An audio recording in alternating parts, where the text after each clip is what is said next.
भगवान विष्णु का 7वां अवतार थे भगवान श्री राम। तो दोस्तों, आज मैं आपको श्री राम की जन्म से लेकर मृत्यु तक की सारी घटनाएं बताने वाली हूँ।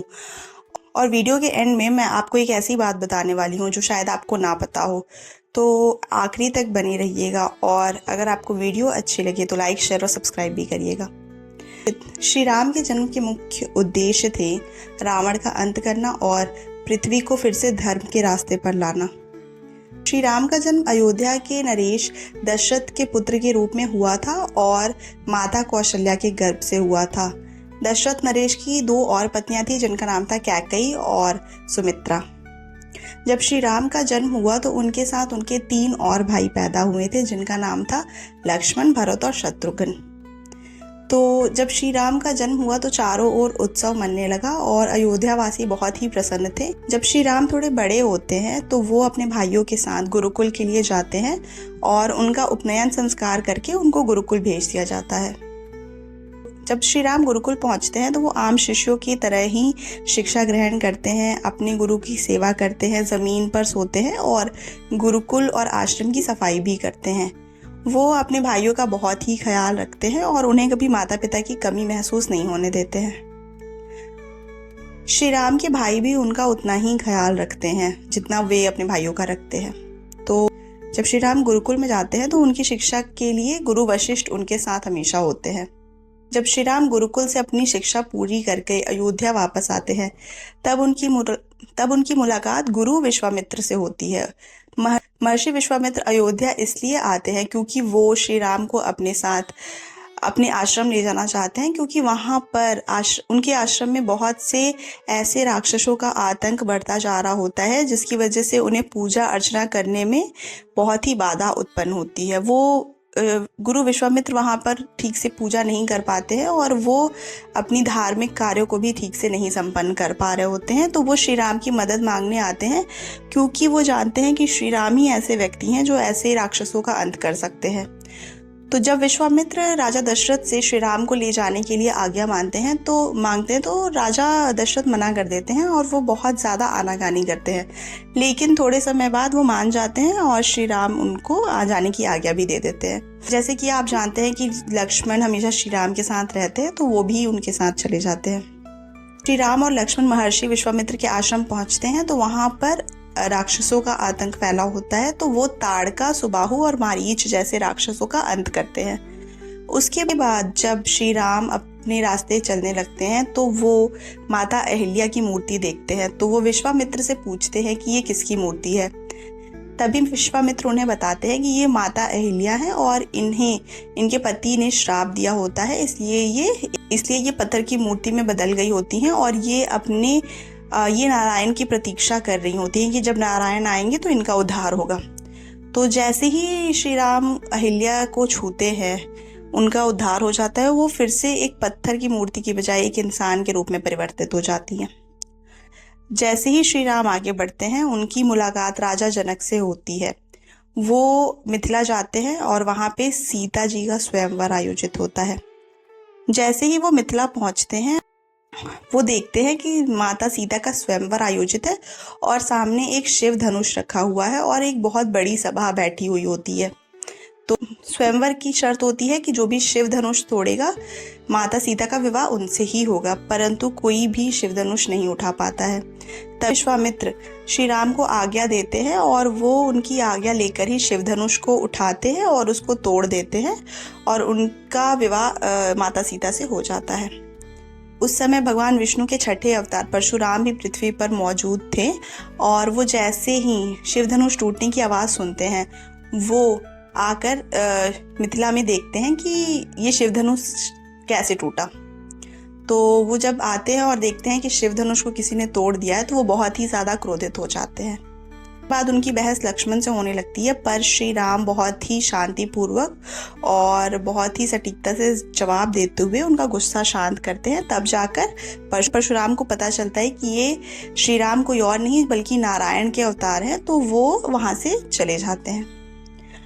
उसके बाद भगवान श्री राम माता सीता को लेकर वापस अयोध्या लौटते हैं और अयोध्या में बहुत ही खुशी का माहौल होता है। सभी श्री राम को माता सीता के साथ देखकर बहुत ही प्रसन्न होते हैं।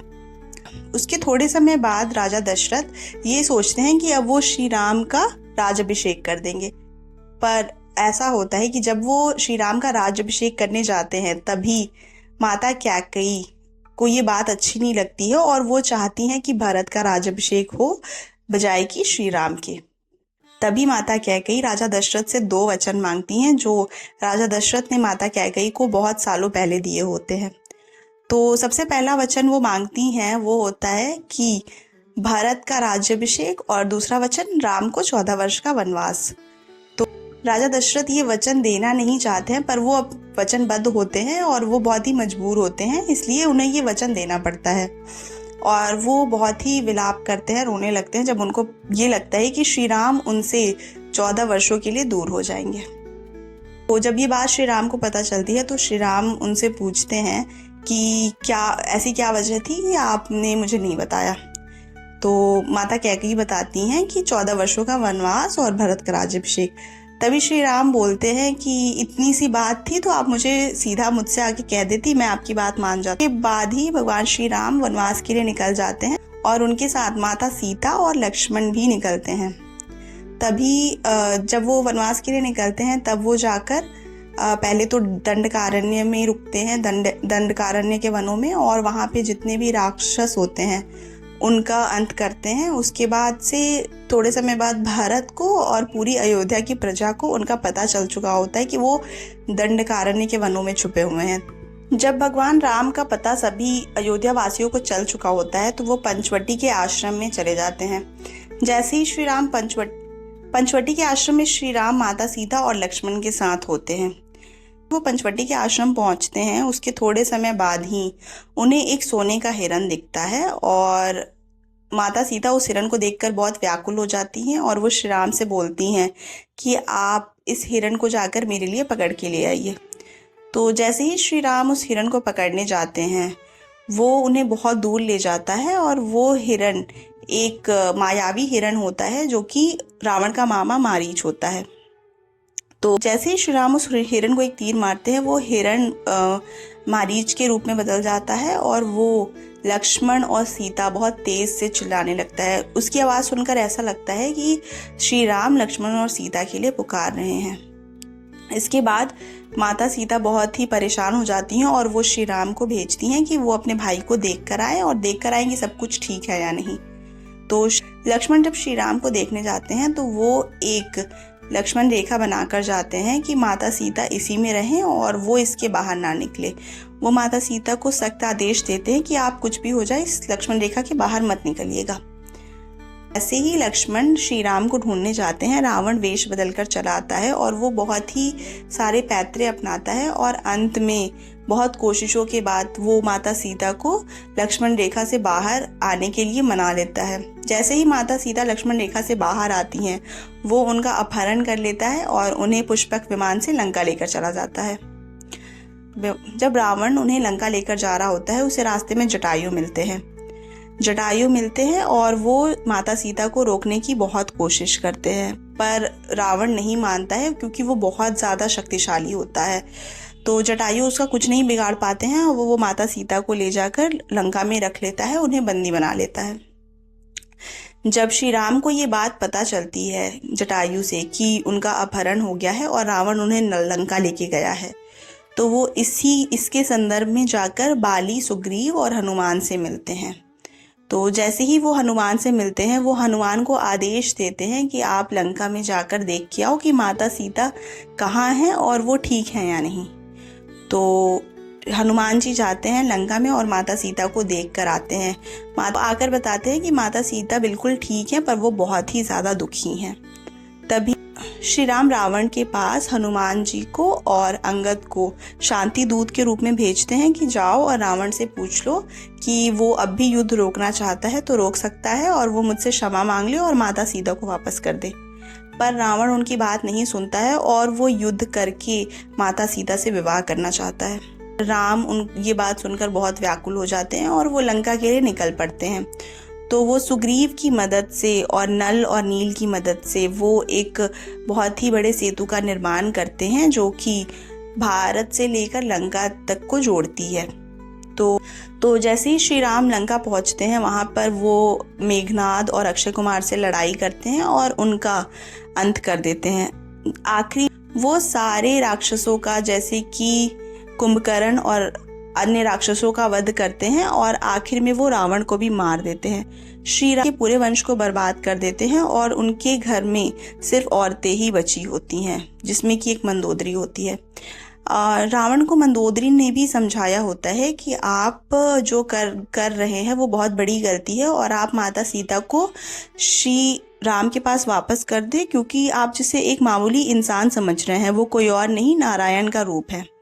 पर रावण किसी की भी बात नहीं सुनता है और वो अंत में मौत को प्राप्त हो जाता है। जब रावण का अंत हो जाता है तब श्री राम माता सीता को पुष्पक विमान में लेकर वापस अयोध्या आते हैं और जिस दिन वो वापस अयोध्या आते हैं उस दिन अमावस की रात होती है। तो अयोध्या में चारों ओर दिए जलाकर उनका स्वागत किया जाता है और उस दिन को हम दिवाली के नाम से भी जानते हैं।